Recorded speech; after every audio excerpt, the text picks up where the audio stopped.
합쳐서 다시 봐야죠.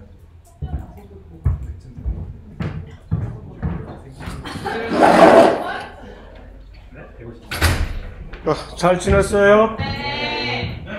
전부도 군대 갔나? 휴학하고? 네, 군대 갔어요. 저런. 같이 다 단체로 위문 가야 되겠다.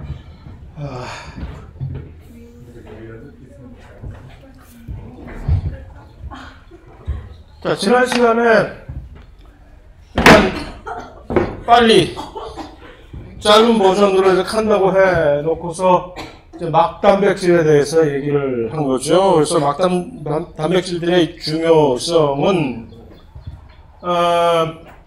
예를 들어 뭐 한 장소에서 만들어져 가지고서 이 진핵세포 얘기를 하는 겁니다. 원핵세포에서는 세포 소기관이 없기 때문에 이러한 단계적인 체계적인 어떤 수송 작전이 얘네들은 수행이 안 되고 나름대로 뭐 뭔가 작은 룰이 있어서 하는데 거기에 대해서 별로 사람들이 신경을 안 쓰는데 진핵세포에서는 여기 이 단백질들이 막에 있는 단백질들이 세상에 어떻게 해서 어떤 과정을 거쳐가지고서 세포막에 전부 여기 와서 이렇게 박혀 있게 됐는지를 상당히 관심 있게 왜냐면 열심히 그거를 연구를 하면 뭔가 보상이 있기 때문에 여러 가지 질병들이 사실 그런 것들 수송을 잘못하는 것들 때문에 질병이 생기는 예가 많거든요. 그래서 결국 파악을 했지. 그래서 어떤 한 장소에서 이들은 공통으로 만들어져서 이 장소를 한 두어 군데 옮겨 다니면서 여기 딱 오게 되는 특정한 자기들끼리의 어떤 카르텔이 형성이 되어 있는 거지. 그래서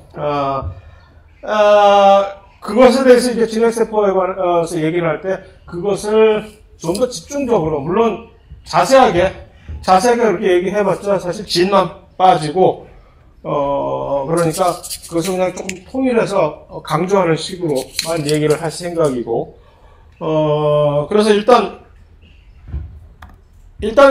원핵세포 먼저 살짝 살펴보고 원핵세포는 다르다, 많이 다르다, 뭐 이런 것들이 없다, 불쌍하다, 그런 것이고 일단 원형 DNA라고 얘기를 했잖아요. 원핵세포들은 DNA 형태가 원형이고 진핵세포는 선형으로 되어 있다는 그런 차이 있고 플라즈미드가 있고 이런 것들인데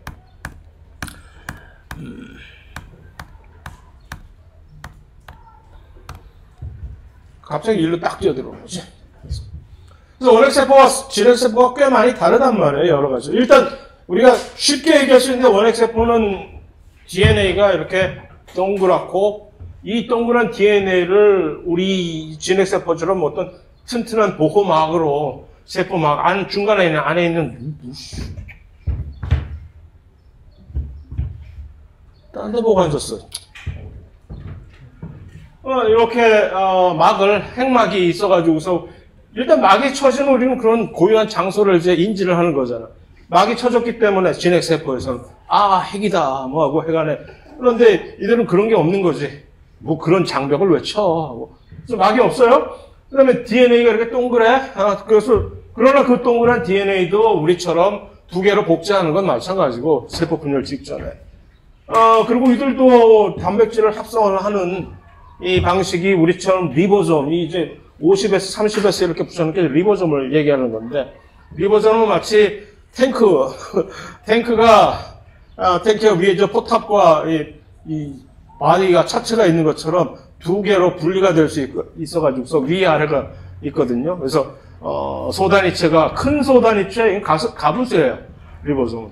그래서 큰 소단위체, 작은 소단위체가 큰 소단위체가 위에 있고 작은 소단위체가 밑에 있어가지고 이제 두 개가 합쳐져서 단백질 합성을 여기서 하는 말이지. 진핵세포도 마찬가지예요. 똑같아. 다만 여기에 없는 건 뭔가 심심하잖아요. 이 무슨 미토콘드리아라든가 무슨 골지라든가 우리가 한 번쯤은 들어본 이상한 세포 소기관들, 그 세포 소기관들의 공통점은 결국 막으로 둘러싸여 있는 어떤 영역이라는 얘기지. 그게 없어요, 여기는. 그냥 완전히 민자. 살펴보면 리보솜들밖에 없는, 리보솜이 설마 이렇게 크게 이 자리를 차지하고 있다고는 생각 안 하겠지. 이건 확대, 만화라, 만화. 만화는 항상 과장, 엄청난 과장을 하는 거지. 자, 이 그림은 지금 원핵세포 중에서 뭐를 지금 보여주는 겁니까? 갑자기 원핵세포가 무서워서 항생제에 대해서 지금 얘기를 하는 겁니다. 항생제. 항생제가 어떠한 항생제, 여기 지금 빨간 글씨로 나와 있는 것들이 전부 항생제의 이름들이고, 그 항생제들이 어디를 지금 표적으로 해서 작용을 하고 있는지에 대해서 갑자기 여러분들이 이걸 왜 알아야 돼? 다만 여기서 지금 여러분들에게 호소하고자 하는 메시지는 뭐냐면 진핵세포와 원핵세포의 그 차이, 항생제란 무엇이냐? 일단 누군가가 여러분들 항생제가 무엇이냐라고 묻는다면 뭐라고 대답하시겠어요? 감기 걸렸을 때 가서 항생제를 처방해주는 의사는 무엇이다? 돌팔이 아니면 완전히 여러분들한테 돈만 아니지, 그건 물론 아닌데 주로 병원 가면 감기 걸렸다고 하면 항생제 처방해 주잖아. 그러나 그 항생제 처방해 주는 게 제대로 감기를 치유할 수 있겠어요? 못하지. 왜? 감기는 바이러스에 의해서 걸리는 건데, 항생제란 세균만을, 원핵세포만을 특이적으로 죽일 수 있는 물질이란 말이죠.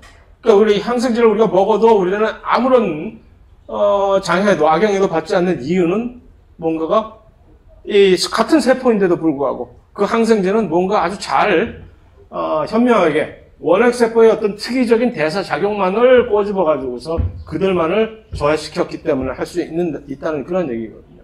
그걸 이제 설명을 하기 위해서 이게 괜히 예를 들어서 가장 최초로 이 세상에 나온 페니실린이라는 이 항생제. 페니실린은 워낙 유명하니까. 그런데 이제 페니실린이 어떤 식으로 세균을 죽이고 그 페니실린 계통의 항생제를 우리가 아무리 먹어도 우리는 아무런 부작용이 없는 이유는 무엇일까? 왜냐하면 페니실린은 심지어 사람이 개발한 항생제도 아니에요. 곰팡이가 가지고 있는 걸 우연히 발견한 거지. 그래가지고 곰팡이에서 훔친 거지. 자, 이 페니실린은 요 세균이 유일하게 가지고 있는 고유한 세포벽. 아니, 세균만 가지고 있나? 식물도 가지고 있고 곰팡이도 가지고 있잖아. 그러나 세균이 가지고 있는 세포벽은 펩타이드 글라이칸이라고 하는 특별한 물질이라니. 식물의 세포벽을 얘기할 때 우리는 무엇으로 보통 대표를 하죠? 셀룰로즈라고 대표를 하죠. 그러니까 셀룰로즈하고 이것이 어떻게 다른지는 굳이 우리가 알 필요는 없으나, 이름이 이렇게 다른데 설마 둘이 같은 물질이겠어? 아니겠지. 다르지. 좀 달라요. 그러니까 이 합성을 페니실린은 막아버리는 거란 말이지. 세포벽을. 그러니까 세균의 세포벽을 합성을 못하면 얘는 죽은 목숨이에요. 세포 분열이 안 돼. 끝나지가 않기 때문에 이걸 세균이 입장에서는 그냥 그 자리에서 정지하는 거지. 그래서 아주 좋은, 이 덕택에 얼마나 많은 목숨을 살렸는데, 전쟁터에서 그 수많은 생명체들이 조금만 다쳐도 그냥 다리를 자르고 팔을 자르고 해야 됐던 거를, 그거 원전 감염 때문에 그런 건데, 항생제가 발견되고 난 다음부터 1차 대전 때만 해도 그러니 얼마나 많은 사람들이 쓸데없이 불구가 됐었겠어요. 그러나 2차 대전 때는 그 시기에, 그 사이에 항생제가 드디어 발견이 돼서 페니실린이 막 퍼졌기 때문에 많은 경우에 조금만 다친 그런 부상은 그냥 항생제로 치료가 될 정도로. 어쨌든 간에. 그 다음에 휘놀론이라고 하는 이 항생제는 딱 보니까 뭘 하는 항생제? DNA 뭐를 막는 것 같아? 하나가 두 개 되는 게 뭐죠? 복제. DNA 복제를 막아버리는 것. DNA 복제를 막는다는 얘기는 뭘까? 누구를 지금 억제를 시키는 것일까? DNA를 복제를 하는 전담하는 그 누구? 효소겠지. DNA 복제를 전담하는 효소를 여러분들은 뭐라고 이름을 붙이고 싶어요? 여러분들이 이름을 붙일 권한이 주어진다면 이미 그 권한은 다른 사람이 먼저 써버렸기 때문에 할 수 없겠지만 어쨌든 그렇게 가정을 한다면 여러분들은 뭐라고 할 거예요? DNA 중합 효소라고. DNA 중합 효소. 세균도 DNA 중합 효소를 가지고 있고 진핵세포도 DNA 중합 효소를 가지고 그것을 DNA를 복제를 하는데 둘이 너무 비슷하게 생겼어. 결국 이 세균이 가지고 있는 DNA 중합 효소에서 뭔가 조금 진화한 것이 진핵세포가 가진 DNA 중합 효소 아니겠어요?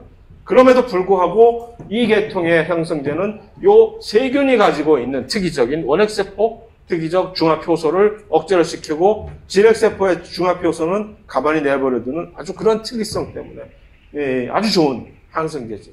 항생제가 아주 좋다 보니까 이걸 그냥 동물 사료에다가 요즘 가축 사료에다가 사료 반에다가 이 항생제 반씩 섞어가지고서 막 타서 먹이고 하니까 이 난리가 나지 세상에. 이게 밥이야 항생제야 하고 그래서 항생제 저항성이 그런 데서 막 항생제 내성 세균들이 거기서 창궐하는 거죠. 뿐만 아니라 병원 가도 항생제 내성 세균을 슈퍼박테리아라고 얘기를 합니다. 왜냐면 보통의 우리가 이제 너무 안일해져가지고서 옛날에는 세균에 감염이 되면은 우리의 면역 힘이 면역 기관이 면역 체계가 걔네들을 이겨내지 않는 한은 우리는 그냥 죽을 수밖에 없잖아요.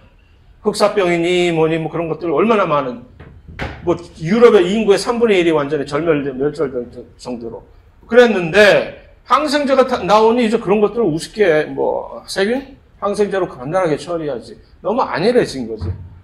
그래가지고서 무조건 항생제를 이렇게 마구마구 때려 붓는데 그래서 거기에 이제 또 적응을 해서 그 모든 현재 가능한 이거 말고도 얼마나 많은 항생제들이 있겠어요. 현존하는 모든 종류의 항생제들의 전부 다 저항성을 가진 슈퍼박테리아들이 이제 한두 개가 아닐 정도로 나타나. 그런 녀석들한테 걸리면 이제 정말 뼈도 못 추리는 거지. 죽어야지 뭐 어쩔 기야. 튼튼해서 너무 튼튼해서 여러분들이 뭐 여러분들 다 튼튼하겠지. 나이가 젊으니까. 튼튼해서 이겨낼 수 있다면 다행이지만 노약자들은 어찌하라고. 나 같은 노약자들은 그냥 걸리면 그런 세균 내성 슈퍼박테리아를 가장 걸리기 쉬운 지역이 어딜까? 장소가 병원. 종합병원 같은 데 가면은 정말 조심하셔야 돼요. 왜냐면 거기는 온갖 잡균들이 다 돌아다니던 곳이기 때문에. 어쨌든, 자, 이런 식으로, 엄청나게 많은 유명한 무슨 마이신 계통의 무슨 약들, 다 항생제. 이게 다 한 곳을 지금 집중 공략하고 있는 거예요. 어디? 단백질 합성. 이 리보솜이라는 구조를 쫙쫙 건드려가지고서. 근데 이 리보솜이라고 하는 것이 단백질을 합성하는 어떤 장소인데 세균만 있나? 아니지. 진핵세포도 있단 말이에요. 리보솜. 그런데 진핵과 원핵의 그 리보솜을 아주 정확하게 구별해낼 수 있어요. 그러니까 엄청나게 비슷한 두 리보솜이지만 진핵세포와 원핵세포의 리보솜이 아주 미세하게 다른 그 점을 공략해서 만든 것들이 항생제라는 얘기죠. 자, 이게 뭐냐면 지금 방금 언급했듯이 항생제가 이제 더 이상 아무런 항생제도 듣지 않는 세균들이 지금 막 불어나고 있다는 얘기지. 그러니까 그러면 항생제를 새롭게 또 개발해야 되는 게 시급한 일일 거 아니에요. 여러분들의 몫이지. 여러분들이 이제 항생제를 개발을 해야지. 그럴 때, 그거 한 20년 걸린다거든? 새로 항생제를 만드는데?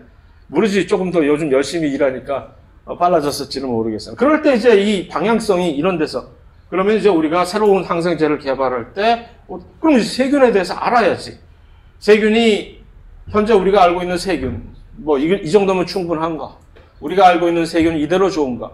하고, 혹시 좀 더 알아야 될 점은 없는가? 그래서 알아서, 혹시 우리와 조금 더 차별화시킬 수 있는 그 점을 또 공략해낼 수 있는 어떤 특별한 물질을 뭐, 만들어낸다든가, 아니면 뭐, 찾아낸다든가 하는 식으로. 그게 바로 이 항생제. 그러니까 여기서 우리는 얼마나 많은 메시지를, 그러한 항생제 개발의 어떤, 방향성, 보다도 훨씬 더 중요한 메시지는 우리 일반 생물학 수준에서 뭐죠? 원핵세포와 진핵세포의 이런 근본적인 차이점들이 그런 데서까지 지금 기인을 하는구나. 그냥 대충 우리는 핵이 없고, 세포 소기관이 없고, 하는 그런 정도 수준이 아니라 이미 서로 공유하고 있는 것들조차도 서로 공유하고 있다고 뭐 지어내나 똑같이 다 갖고 있는데 라는 것조차도 사실은 이렇게 다르구나. 다르겠지. 다름이 얼마나 좋은 것이냐. 얘는 왜 내 얼굴을 인식을 못하지? 자식이? 왜 내외를 하고 난리야? 자, 그래서 그 남번에는 그냥 쭉쭉 넘어가고 그램 양성, 음성, 그 다음에 고세균이라고. 자, 이제 세균에 대해서 그렇게 얘기를 한 겁니다. 대충 정리한 겁니다. 고세균. 세균과 고세균은 뭐가 달라? 사실 둘 다 똑같은 원핵세포고 둘 다 세포벽이 있고 물론 세포벽의 성분이 조금 살짝 달라. 세균과 고세균은. 그러나 뭐 그런 것까지 우리가 가서 지금 구분할 필요는 없는 거고 너무 it's too much. 그런데도 불구하고 고세균과 세균을 이렇게 구분을 해서 두 개 따로 독립적인 어떤 그룹으로 유지를 시키는 이유가 분명히 있겠지. 뭐 있어. 또 한 가지는 우리 진핵세포는 일단 원핵세포로부터 진화를 해놨다는 것은 일단 우리가 일반적으로 생각을 해낼 수 있는 사안인데 그럼 둘 중에 어느 두 그룹 중에 어디로부터 우리가 진화를 했을까라는 것을 생각해 보면 고세균 말이 아키 고고학이라는 게 아키올로지라는 얘기하는. 그러니까 고세균이라는 아키 박테리아라고는 이 말은 얼마나 오래된이라는 그런 뜻을 함축을 하겠어요. 그러면 우리는 기왕 진핵세포인데 우리가 이 진화의 정점을 달리고 있는 선봉을 지금 달리고 있는 진핵 생물들인데 설마 우리가 훨씬 더 낙후가 된 이런 고세균으로부터 진화를 했겠니? 그나마 조금 나은 버전인 세균으로부터 진화했겠지라는 생각을 하기가 쉽지 심정적으로. 그러나 정반대. 우리는 고세균으로부터 고세균의 한 분파로부터 갈라져 나온 것이 진핵 생물입니다. 그래서 뭐 일종의 어떻게 보면 우리의 조상이라는 얘기. 사실 놀랍게도 우리의 진핵세포의 세포 안에 있는 어떤 특별한 특이성, 원핵세포와 차별되는 특이성들이 고세균은 가지고 있어요. 그것을 입증하듯이. 그래서 뭐 그런 것들까지 얘기를 할 필요는 없고 한 가지 중요한 점은 고세균은 참 희한한 녀석들이다. 뭐 이상한 데 살아가지고서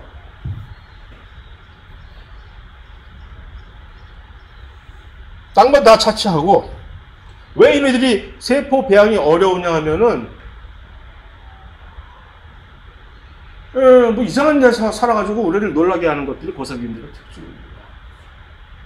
예를 들면 뭐 이런 사해, 아무도 살지 못하는 사해, 너무 작아지고서 아무도 살 수 없는 이런 바다에 허옇게 이렇게 끼어있는 이들이 전부 무슨 소금이 아니라 세균들이라. 아니 세균은 어떻게 살지? 특별한 세균이야 나는 하면서. 어떤 특별한 교훈. 그러니까 엄청나게 보통 우리가 소금에 절이는 음식은 왜 소금에 절입니까? 냉장고 같은 것들이 발달하지 못했을 때 음식을 소금에 절이면 세균이 감히 거기에 들어가지 못하잖아. 워낙 짜니까 삼투압 때문에 물이 전부 다 세균이 들어와서 그 물을 전부 다 뺏길 거 아니야. 근데 이 녀석들은 무슨 재주를 가졌길래 이런 짠 환경에 살 수가 있다는 거지? 사는데 어쩔 거야. 또 심지어 이런 용암 근처에서 부글부글 끓는 용암 근처에서 그러니까 섭씨 95도, 85도 뭐 이런 것들을 우습게 여기면서 이들은 그 안에서 산다는 얘기지. 온천이나 엄청난 뜨거운 온천, 용암 그런 데서 산다는 이 녀석들은 도대체 어떻게 생겨먹은 녀석들이길래 그런 세균들이 있어요. 어떻게 이런 열을 견디지? 정말 나도 배우고 싶네. 이건 정말 탑재하고 싶은 장점일 거 아니야. 섭씨 100도에서 죽지 않는 세포 얼마나 좋을까. 이들이 바로 그들이라는 얘기죠. 심지어 또 빙하가 덮이는 얼음 속에서 막 영하 30도가 되는 그런 데서 살아서 잠복을 하는 게 아니라 살아서 대사활동을 벌이는 이런 세균들. 이 고세균들이 이런 특징을 가지고, 그 다음에 이 위 속에서, 위의 산도는 pH 2 정도의 엄청난 산성인데, 거기서 누가 어떻게 살 수가 있단 말이야? 다 녹아 없어지지? 그런데 그 안에서 사는 박테리아들이 있잖아. 세상에. 그 다음에 이제 광산 같은, 폐광 같은 데 엄청나게 오염이 된, 엄청난 독극물들로 오염이 된 지역에서 아무 문제 없이 사는. 그러니까 참 희한한 친구들이 고세균들이란 얘기지. 그것을, 왜 이제 우리가 좀 주의 깊게 살펴보느냐 하면은 바로 이것 때문에 그렇죠. 이들이 왜 이런 데서 아무 문제 없이 살 수 있느냐. 이것은 바로 이들이 가지고 있는 효소들이 좀 특이해서 그런 거죠. 일반적인 효소는 단백질 구조가 왜 조금만 고온이 올라가도 전부 변성이 되어버리니까, 그럼 그런 효소들이 기능을 못하니까 그들을 가지고 있는 세포가 살 수가 있겠어요. 그런데 이 고세균들은 예를 들어서 아까 그 용암에서 사는 고세균은 섭씨 85도 90도가 돼도 효소가 죽지를 않아. 단백질 구조가 망가지지를 않는다는 얘기죠. 그러니까 이걸 가지고 이제 돈과 명예를 한꺼번에 걸머진 사람이 있다는 얘기죠. 그래서 이걸 이용해서 그 유명한 PCR 반응을 고안을 해내가지고서 PCR 반응 자체를 이게 워낙 유명하니까 PCR은 뭐 코로나 검사도 그렇고 해서 모르는 한 번쯤 다 이미 들어봤잖아요. 이게 정확히 뭔지는 몰라도 심지어 여러분들이 실험 시간에 실험에서 PCR 반응을 수행을 할 예정이고 별거 아니에요. 그냥 뭐 집어넣고 시킨 대로 하면 돼. 그러나 어쨌든 간에 이게 뭐냐면 이 반응 과정에서 온도를 계속 높였다 낮췄다 하는 스텝들을 여러 번 반복을 해야 되거든. 95도까지 올렸다가 갑자기 72도까지 내렸다가 뭐 55도까지 또 내렸다가 다시 95도로 올렸다가 하는 이 반복을 한 20-30번을 해야 되는. 그러면 그 반복하는 사이에서 이 PCR 반응이라는 건 뭐냐면 DNA를 복제하는 반응이에요. DNA를 복제하는 반응이니까 DNA 중합효소가 들어가야 되죠. 일반적인 중합효소를 집어넣었다가는 한 번 그렇게 한 번 반복하면 그 중합효소들이 전부 다 변속이 되니까 다시 한 번 새로 모든 걸 프레시하게 넣어야 되겠죠. 그거 될 일이 아닌데 이 용암에서 사는, 용암 근처에서 사는 고세균에서 중합효소, 유전자를 훔쳐와가지고 그걸 가지고 여기다 사용을 하는 겁니다. 그럼 이제 모든 것이 해결이 되지. 그래서 PCR 반응을 원활하게 수행하고 그 덕택에 엄청나게 많은 의학 진단이라든가 법의학이라든가 뭐 어떤 사람의 혈흔에서 이 사람이 이 혈액이 누구 건지를 파악해내는 그런 거라든가 뭐 코로나 진단 검사라든가 뭐 오만 거, 떼만 거 다 하게 돼서 어쨌든 그 PCR을 처음에 개발을 했던 이 과학자는 처음에는 일단 이 PCR을 수행할 수 있는 기계, 허접한 기계지 사실 원리를 따져보면. 공학자들이 보면 이건 아무것도 아니야. 온도 조절되는 그냥 물탱크예요. 근데 그거를 그때 돈으로 수천만 원에 한 3-4천만 원에 한 대 팔아먹어. 회사에서 지갑회사를 차려가지고 그때 당시 물가로, 그때 당시 한 20년 전인데 그 물가로 3-4천만 원짜리 기계를 모든 전 세계에 있는 실험실에 마구 팔아먹으니 그 돈을 그냥 그대로 갈구리를 긁어 모았지. 얼마나 돈을 모았으면.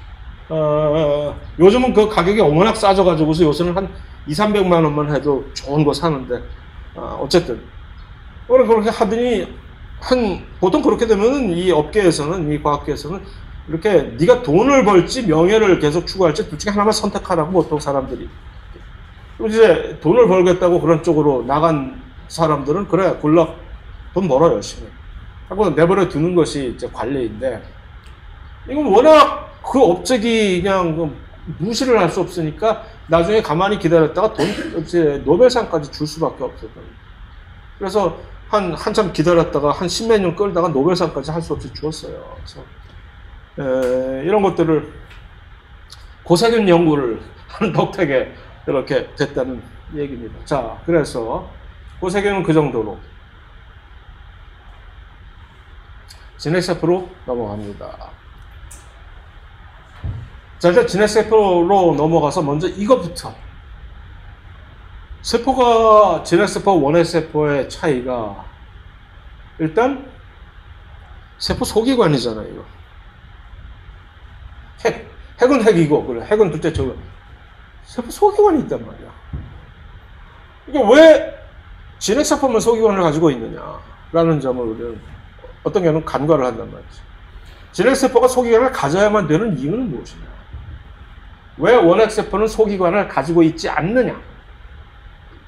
소기관이 그렇게 좋다면 무슨 미토콘드리아, 골지, 무슨 소포체 뭐 그런 것들이 그렇게 좋은 거라면 원핵세포도 한 번쯤은 나도 이것을 한번 진화를 통해서 가져볼까? 어떤 이득을 얻지 않을까라고 생각해 본적한데 왜 그 어느 일도 어느 세균도 세포 소기관을 가진 세균은 없느냐라는 질문입니다. 왜 그럴까?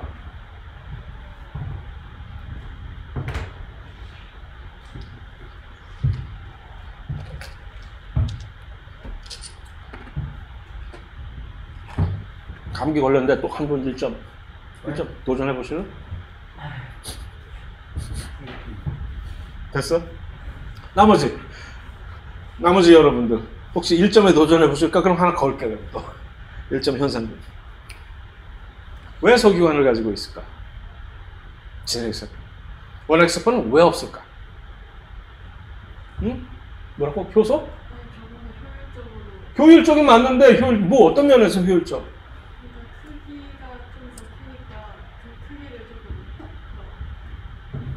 이거 불안해진다 갑자기. 크기가 크니까 뭐 어쨌다고? 효율적으로? 크기가 크면 무슨 효율이 어때지는데? 응? 포기를 해 다 와서 뭐 말도 안 돼. 그러면 안 돼. 크기가 컸단 말이야. 바로 그 좋은 점이 크기가 커졌어. 진핵세포와 원핵세포는 이게 지름이 1마이크로에서 10마이크로로 변했다는 얘기는 부피가 얼마나 커지는 얘기야 이게. 부피로 계산해보면. 그러니까 원핵세포 시절에는 내가 옛날에 원룸 살던 원핵세포 시절에는 모든 것이 라면 끓여 먹고 싶으면 이쪽은 왼쪽 번은 라면 봉지에 있고 오른손 뻗으면은 냄비가 있어가지고서 둘이 딱 합쳐서 앞에 놓여있는 가스버너 올려가지고서 그냥 입으로 갖다 하면 끝이야 라면을. 그런데 진핵세포가 돼가지고서 갑자기 7, 80평짜리 아파트로 이사를 가게 됐단 말이야. 라면을 끓이려고 보면 라면 봉지가 이쪽에서 잡아오면 냄비는 저쪽에 가 있어. 그래서 냄비 잡으러 가면 라면 봉지는 도망가고. 진핵세포가 바로 그 짝이 난 거지. 옛날에 살던 대로 화학 반응을 원활하게 효율적으로 하려면 좁은 장소에서 얼마든지 할 수가 있는데 이제는 그때 방식으로 화학 반응 같은 것을 하려면은 이게 효율이 이제 안 되지. 크기가 커졌기 때문에. 그러니까 안에다가 우리가 큰 넓은 데다 주로 서랍장 같은 거 만들잖아. 그래서 서랍장 만들고 가구 들어놓고 그 안에다 정리하고 그 안에서 하듯이 이런 소기관들을 만들어 갖고 소기관 안에서만 특별하게 벌어지는 이 화학 반응을 거기서만 수행하도록 이제 정리를 해놓은 거야. 이제부터는 어떤 화학 반응 A는 여기서만 하는 거다. 그러니까 좁은 공간에서 다른 방해 안 받고 요 안에서만 하니까 얼마나 좋아. 그래서 이것은 다시 말해서 진핵세포가 세포 소기관을 가지는 것은 일종의 사치가 아니라 이렇게 하지 않으면 진핵세포로서 살아날 수가 없기 때문에 필수품이 되는 거죠. 원핵세포가 소기관을 가지고 있지 않은 이유는 필요가 전혀 없으니까 그런 거죠. 내가 이렇게 작은 세포 안에서 내가 뭐하라고 굳이 소기관 같은 걸 가지고 와서 이렇게 골치를 썩여야 돼. 이건 완전히. 그래서 바로 이것을 이제 구획화라고, 소기관이 하는 일이 무엇이냐라고 할 때 이것을 컴파트먼트가 이제 구분을 하는 거, 구획을, 컴파트먼트를 한다라고 해서 컴파트멘탈라이제이션이라고 이제 원어 교과서에는 이렇게 써 있어요. 일반 생물학 캠벨 같은 데서 컴파트멘탈라이제이션, 그럼 뭐 한국말 그대로 번역을 하면 구획화가 되겠지. 그래서 그런 식으로 해야만 이것을 특정 대사작용을 위한 환경이 제공이 되는 겁니다. 오케이. 자, 누구예요? 이름? 정채희. 누구? 정재희? 정채희? 네. 오케이.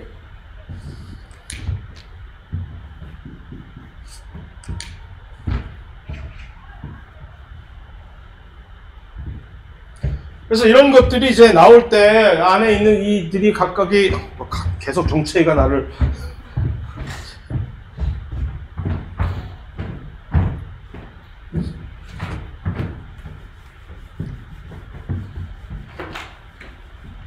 각각에 있는 뭐 세포 소기관들의 이제 레이블링이 딱 돼 있고, 역시 이것은 만화니까 여러분들이 실제로 세포 사진을 현명해서 본다면 이런 그림이 보이리라고는 절대 상상할 수는 없는 것이나, 어쨌든 각각의 이런 것들이 무슨 기능을 하는 건지에 대해서 조금 궁금해서 이런 것들을 가지고 이제 공부를 한 적도 있을지도 모르는 그런 상황인데, 이것을 일일이 다 여기서 각각의 세포 소기관이 무슨 기능을 수행하고 뭐 이렇게 하는 것은 별 쓸데가 없는 일이고, 이렇게 많고 각각의 서로 다른 기능들이 있다. 나중에 궁금하면 찾아보세요. 각각이. 기능들이 다 다르다는 얘기예요. 그래서 자, 그런데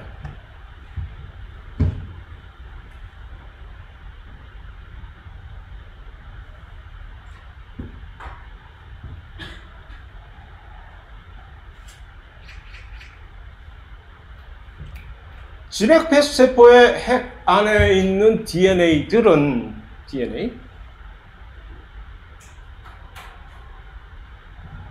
원핵세포의 그 DNA들과 두 가지 측면에서 조금 다른 양상을 보입니다.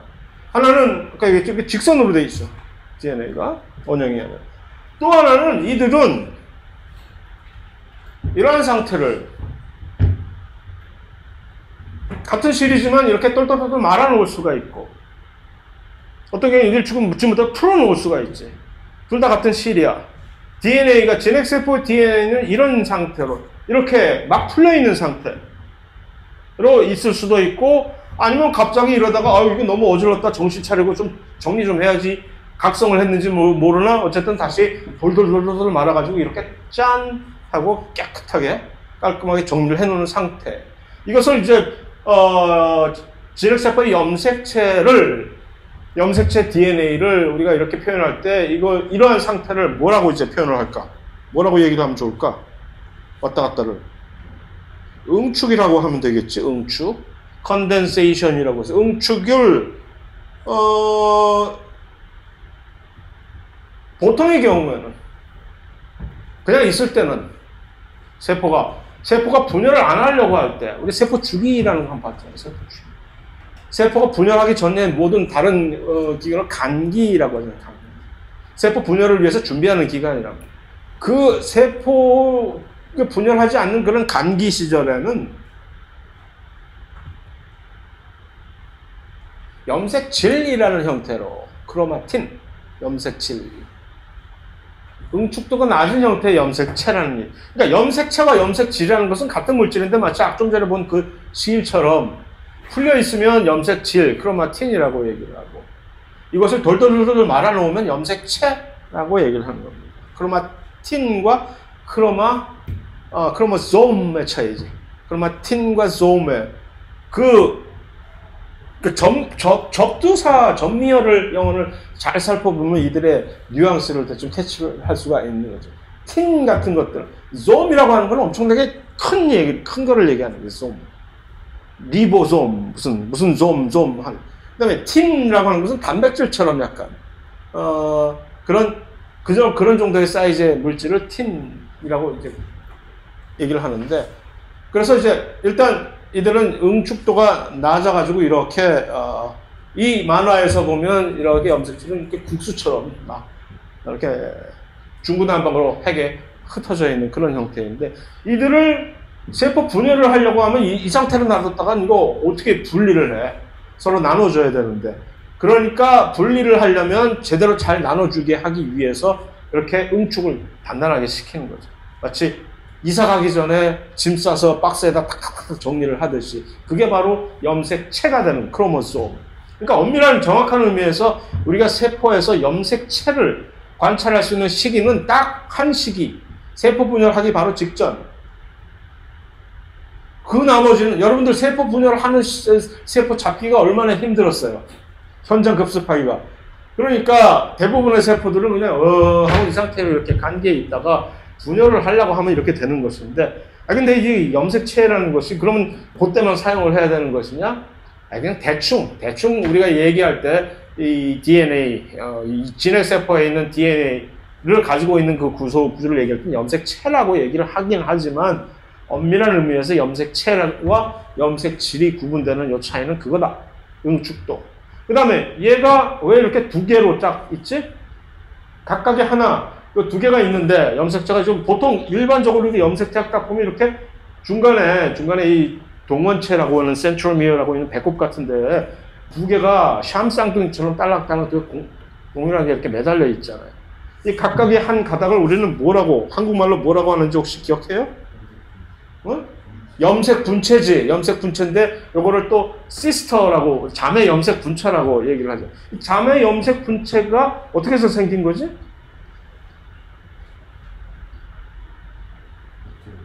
DNA 복제에 의해서 생긴 거예요. 그러니까 요 염색체가 세포의 주기에서 DNA 복제를 하는 그 기간을 지나야만 이들이 그대로 이렇게 복제가 되는 거죠. 그래서 사실 이 체세포의 유사분열이라고 하는 체세포의 분리는 이렇게 복제한 요 쌍을 이렇게 쫙 서로 칼로 다시 반으로 갈라서 이 둘을 따로 띄어 보내는 것이 바로 체세포 분열이 됩니다. 그래야 세포가 하나에서 둘로 변할 때 똑같이 나눠줄 수가 있는 거죠. 자, 그래서 염색체가 그렇게 다르다라는 얘기고, 이게 뭐 그냥 쑥쑥 넘어가면 안 되니까 요거는 얘기를 해줘.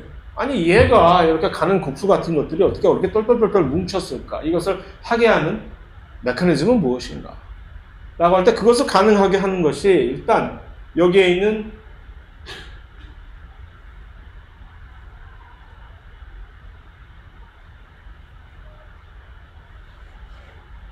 뉴클리오솜이라는 게 뭐냐? 솜이니까 뭐또 큰 물질이네. 뉴클리오솜. 뉴클리오솜이라고 하는 것이 일종의 이런 이 응축을 하는 기본 단위입니다. 그래서 뉴클리오솜이라고 하는 것은 히스톤이라는 단백질이 마치 줄감개, 여러분 이어폰 줄감개 한번 써본 일이 있는지 모르겠지만 난 옛날에 유선 이어폰을 착용하고 다닐 때 항상 이어폰 줄감개를 여기다 갖고 다녔어요. 그래가지고 이어폰을 돌돌 말아가지고서 그래 다녔. 그러니까 이렇게 돌돌 말아서 마치 뉴클리오솜이라고 하는 단위는 그 이어폰 선이 중간에 있는 히스톤 단백질을 중심으로 이렇게 돌돌 말려 있는 그 상태. 그게 바로 뉴클리오솜이라는 얘기입니다. 이거 하나하나가 뉴클리오솜. 이 중간에 있는 둥근 볼 같은 형태가 바로 히스톤 단백질을 얘기하는 것이고, 그 히스톤 단백질의 겉을 DNA가 두 바퀴 반을 돌아가지고서 가봐서 이런 것들이 요거 하나하나가 이게 응축을 하는 단위가 기본 단위가 되는 거죠. 그래서 이들을 이런 식으로 말하면 무슨 장점이 있느냐 하면, 그래가지고서 이들의 요 하나 개개인적인 뉴클리오솜을 사회적 거리 두기를 하게 되면은 이제 염색질이 응축이 조금 덜 된 그런 상태가 돼요. 갑자기 사회적 거리 두기를 무시를 하게 됩니다. 자기들을 전부 팩 해서 출퇴근 시간 지하철처럼 이렇게 전부 딱 뭉쳐놓게 되면은 이들이 이렇게 되는 거예요. 갑자기 염색. 그래서 이 왔다 갔다를 해요. 자기들이 입맛에 맞게 응축을 좀 덜 시켜가지고서 이제 염색질의 형태로 이렇게 느슨하게 해놓거나. 그러니까 응축을 안 시킬 때에도 이 기본적인 뉴클리오솜 단위는 그대로 가지고 유지를 하고 있는 거야. 그러니까 응축된 염색체와 응축되지 않은 염색질의 차이는 뭐냐면 이들의 상대적인 거리입니다. 각각의 뉴클리오솜들과의 상대적인 거리가 길어지면, 멀어지면 응축이 덜 된 것이고, 이들이 촘촘하게 들었으면, 이게 뭐 1차원적으로 촘촘하게 들어선 거하고 길게 늘어뜨린 거하고 무슨 큰 차이가 있겠어 하지만 1차원적인 게 아니죠. 이들은 3차원적으로, 2차원뿐만 아니라 3차원적으로 응축을 했다가 풀었다가 하기 때문에 이게 엄청난 거죠. 얼마나 엄청나냐면은 우리 세포 하나에서, 사람 세포 하나에서 핵에서 DNA를 꺼내가지고서 이걸 염색질 상태에서 쭉 늘어놓으면 길게, 이게 길이가 얼마냐? 2m래네? 사람 세포 하나가 지름이 끽해야 무슨 10 마이크로미터쯤 되는데 그 10 마이크로미터 작은 그 세포 안에 작은, 그보다 더 작은 핵에서 꺼낸 DNA가 길이를 딱 하니까 2m가 나와? 심지어 그래서 내 키의 2배가 되는 그런 길이가 나온단 말이야. 이게 말이 돼? 그래서 그런 말이 뭐 거짓말하는 게 아니라는 거예요. 그만큼 이거를 타이트하게 응축을 해서 집어넣었다는 그런 얘기입니다. 자, 그 나머지는 그냥 쭉쭉 넘어가. 다 피가 되고 살이 되는 그 정보이긴 하나 이거 일일이 다 얘기했다간 시간이 없어. 그래서 그냥 넘어갑니다. 자, 그 다음에 세포 소기관 중에서 우리가 특별히 주목을 해야 될 2가지 세포 소기관이 하나 있지. 하나는 미토콘드리아하고 또 하나는 우리가 가지고 있지 않은 엽록체라는 것이 있다. 그런데 이 2개, 일단 미토콘드리아 역할은 몇 번 언급을 했지만, 그러니까 일종의 세포의 발전소 역할을 하는 식으로, 그건 무슨 소리냐? ATP를 엄청나게 효율적으로 대량으로 생산을 해 주는 게 미토콘드리아라는 얘기죠.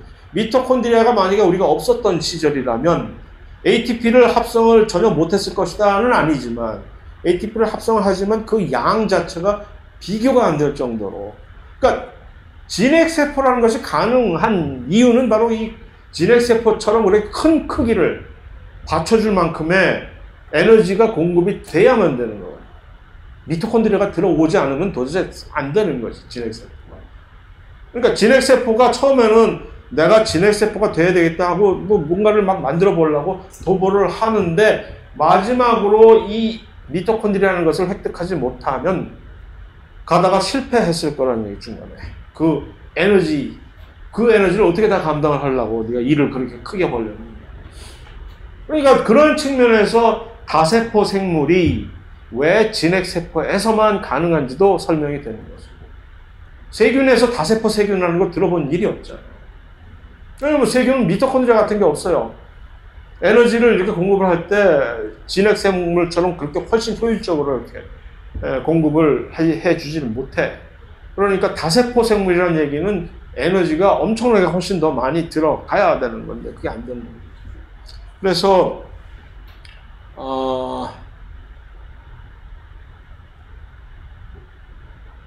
그런 미토콘드리아와 비슷한 엽록체 역시 광합성이라는 희한한 듣도 보도 못한 진짜 신박한 대사작용을 수행을 해줄 수 있는 이런 것인데, 이들은 이제 둘 다 미토콘드리아, 엽록체 둘 다 공통점이 뭐냐면은 일단 2개의 이중막으로 되어 있어요. 둘 다 막이 외막, 내막이라는 것이. 보통 다른 세포 소기관들, 진핵세포의 다른 세포 소기관들은 막이 하나만 쳐져 있어요. 세포막과 똑같아요. 세포막이 뭐죠? 인지질 이중층이었잖아. 하나짜리 막이에요. 한 겹짜리. 인지질 이중층. 다른 무슨 뭐 소포체, 골지체, 무슨 리소솜 같은 그런 다른 세포 소기관의 막들도 다 그런 동일한, 세포막과 동일한 인지질 이중층의 하나짜리 막인데, 미토콘드리아와 엽록체는 둘 다 그러한 인지질 이중층으로 된 막이 2겹이 돼 있어. 그래서 우리는 하나는 외막, 하나는 내막이라고 2가지. 그러니까 2막으로 된, 2겹으로 된 막을 가지고 있는 것이 둘 다 공통점이고, 또 하나의 공통점은 자기들이 자체 DNA를 가지고 있어. 미토콘드리아와 엽록체 둘 다. 그런데 그 DNA가 동그래. 우리의 핵에 있는 DNA처럼 선형 DNA가 아니라 이 원형 DNA라는 얘기예요. 그렇죠. 그 다음에 리보솜이 이게 아까 얘기했지, 항생제에 민감한 리보솜이에요. 항생제에 민감한 리보솜은 무슨 얘기야? 세균의 리보솜이라는 얘기지. 원엑스에. 그러니까 이건 많이 다르네, 얘네들이. 제일 우리를 불편하게 만드는 건, 네가 뭔데 DNA를 가지고 있지? 자체내로 독립하겠다는 거야? 불안해지네. DNA를 가지고 있으면 지 혼자 스스로 뭔가를 할 수 있잖아. DNA 복제하고 네가 스스로 복제할 수 있다는 얘기냐, 분열을. 그래요. 얘네들은 스스로 네가 DNA 복제를 하고 자기들의, 그러니까 완전히 독립적인 뭐 지방자치제라는 얘기죠. 그래서 이걸 가지고 가만히 생각을 해보더니 미토콘드리아와 엽록체의 이 근원을 우리가 설명하려면 이것은 뭐 일반적인 다른 세포 소기관이나 핵막이 생긴 그런 어떤 원리로 될 일이 아니다 싶으니까 새롭게 이상한 이론, 뭐 말도 안 되는 내부 공생 이론이라는 것으로 이제 설명을 하게 된 것이죠. 말도 안 되는 내부 공생 이론은 말이 안 되긴 왜 안 돼? 확실한 증거가 있긴 하지만 어쨌든 너무 황당하니까. 그래서 10분 있다가 그 황당한 얘기는 썰을 풉시다.